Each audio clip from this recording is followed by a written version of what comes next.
Oops.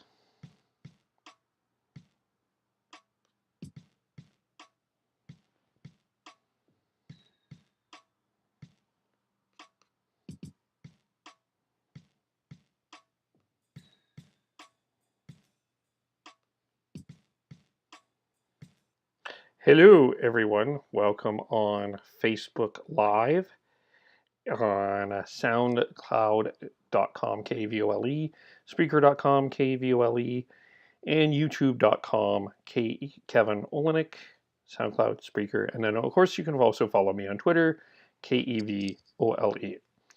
There was a interesting article column written today that I posted the link to on my Facebook Live from Rex Murphy about Governor General Julia Payette's comments at a recent talk that she gave.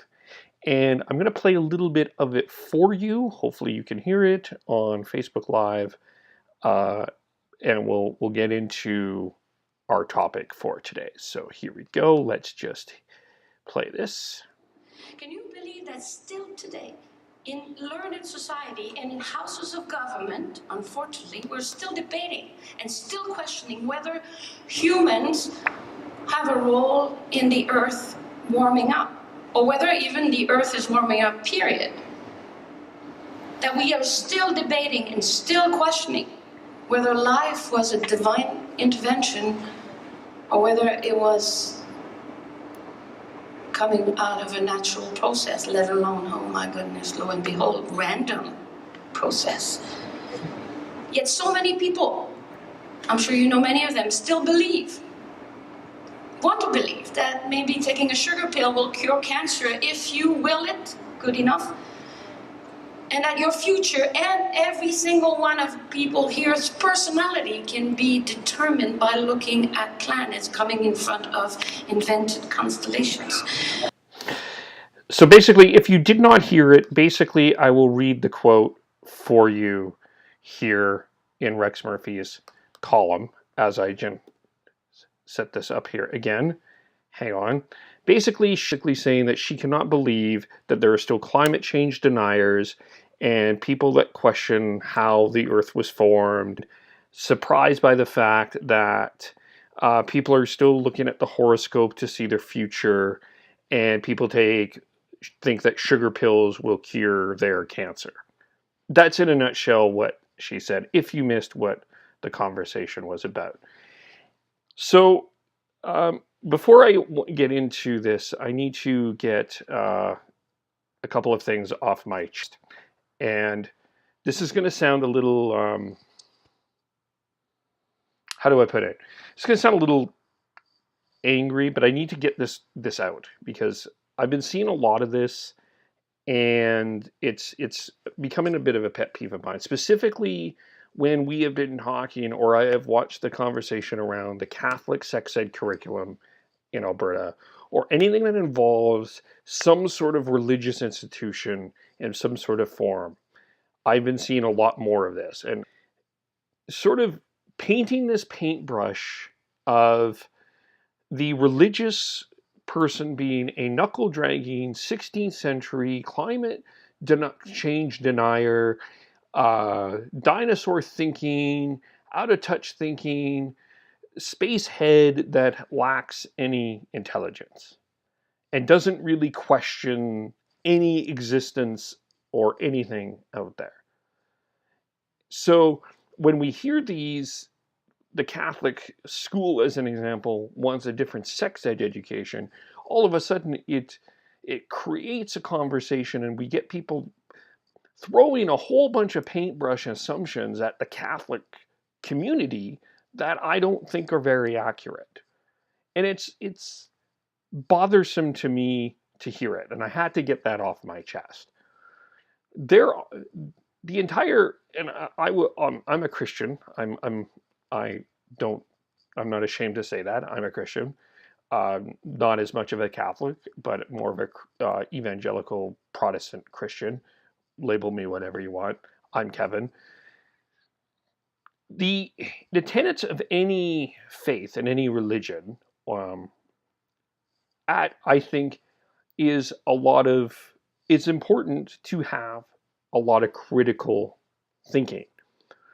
As a fun fact that you may or may not have known of me, I used to lead Bible studies, scripture studies at a church, a couple of churches that I used to attend to in Calgary. And we were very much people that when we gathered, it was a lot of critical discussion and critical thinking of what we were actually talking about and thinking about. The church I used to go to before I left in Calgary was very much in that mind frame of critically looking at scriptures and what they're actually saying, critically looking at things and thinking about them, and not just feeding yourself on some sort of problem and being a sheep. There was a very much an idea out there about being a critical thinker. And none of the people that I know, I'm not saying that the people that I associate with, the people I would call myself friends in the Christian community, of which there are many, has never denied science. And I mean, and they've never denied the idea of science. They've not dismissed it. They've not denied at all. They have felt and they have experienced an aspect of God in many ways of their life, whether that be through some sort of finance, through maybe walking down the bike path of Vancouver, down the beach path of Vancouver as an example, and looking at nature and marveling at what they believe is God's creation. Or walking in Calgary, at the hiking in Calgary and looking at the mountains and again marveling at God's creation. Or seeing a sunrise or a sunset and recognizing that as God's creation. Or going through some really difficult stuff, and in the midst of all of that difficult stuff, they saw God in the midst of that, and it strengthened their faith. That doesn't mean that there's some sort of Trump-loving, right-wing, conservative, blah, blah, blah, whatever you want. I see that paintbrush. So I need to get that out because I'm starting to see a lot more of that in things that I'm seeing. I'm not like saying it's like everybody. I'm not saying it's you. I'm just saying that I'm seeing that a lot. And it's starting to bother me on social media. At the same time, I need to say that I think that there's a perception that the non-God believing folk or the atheist folk are some sort of paintbrushed as some sort of socialist, Satan-loving, parent-denying, God-denying, God-hating, closing the door on all Christians type of people. I don't have a well-rounded description for those. Sorry, that was the best I came up with. And I don't think that to be true either. I think that many will walk around the same hikes and same things and just see something different.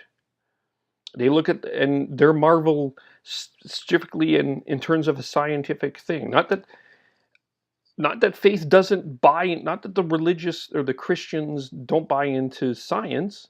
They just see it differently. And there's nothing wrong with that. That's just the way that we are. That's the way that we look at things in a different way. And it's beautiful because we get to discuss and debate and figure that out. Because I'm sorry, I'm here to tell you, and I know that I look like an expert maybe, and it might be written on my forehead, but I'm not an expert on this. I don't know. I don't know. Are there difficult positions in the Bible? That, yes, of course. The Bible also talks about, and take this for what you will, but the Bible, fascinatingly enough, talks about a group of people called the Bereans that challenged Paul on some of the things that he wrote and taught, and Paul admired that. The main tenet or person of our scripture, Jesus, often answered a question with a question. So that makes that there's no so the point being that I the point being the is that just because someone is of a particular faith or religion doesn't mean you get the privilege of paintbrushing them in a certain way. And I understand and I know that there have been a lot of religious leaders, and I've called them out, Franklin Graham, excuse me, that have said some really ridiculous things, and they will continue to say ridiculous things. And yes, the church community needs to continue to challenge that. But there is also some people that you don't ever see once on social media ever portray anything like that, and have sat quietly and have done a reflection, and they honor the God the way that they are, and they live that out the way that they know best. And they add, and science is included in that. And the same in the other way. There are many people that just simply look at the evidence that they've had in front of them, and they don't see that there's a God. And that's okay, because that's what they see, and they're wonderful people, and they contribute, and they're kind, and they're charitable, and they're very intelligent, and they are included in that. So I just wanted to kind of bring this together, and because Rex Murphy talked about how Payette got into this and felt, and the title of it, and you can read it, was sort of the idea that Payette was being anti-religious. And there's some things that she said that I'm a little off about, but I do want to get to my point. And I'm just going to play this hopefully at the end, and then I'll repeat it for you. So just give me a second here while I click this button. But the problem is the explosion of communication means. The internet, social media, 24-hour news. They have open access to information to more people than we can say, and that is a good thing. They have enriched, enlarged, and broadened the public discourse. Democracy and society have always gained from learned debate, whether it is political, scientific, economical. But we have to remain vigilant, and we cannot let ourselves fall into complacency. And we must be vocal all the time, everywhere, every single one of us, so that we can deconstruct misinformation and don't end up in an echo chamber where we're just listening to what we want. Yeah, so basically, if you missed that, what she said basically is the end of it is, Payette said, I'm not going to nutshell it for you, is it's important that with the information that we have, we're more into debate, and we're more on, if you're on social media, obviously, lots of debate. Hello, agree or disagree. There's a lot more debate, and it's really important that we correct misinformation and we don't get ourselves involved in an echo chamber. And in a nutshell, I hope at the end of this conversation that my point is, don't be in an echo chamber. Don't just listen to your side of the debate. What happens is you end up regurgitating your side of the debate, and you don't, and not listen to someone else. I did a podcast earlier today about the film Are You Listening? And reminding the importance of listening. So ensure that you listen to the other side and not make assumptions on what someone believes because they have a different point of view than you. Debate with kindness, debate with rationality, and I believe that things like faith and science can work together because good people encourage good people. So hopefully, I want to hear your thoughts. Do you think faith and science can work together? I'm not going to do a poll on Twitter. But follow me on Twitter, KVOLE. Subscribe on YouTube, KVOLE. Soundcloud.com, KVOLE. Spreaker.com, KVOLE. Facebook Live, Kevin Olenick. Just going to quickly, before we close, any comments on Facebook Live? No, that's okay. That's fine. Hopefully you will comment later. Have a great rest of your night. We will talk soon. Bye for now.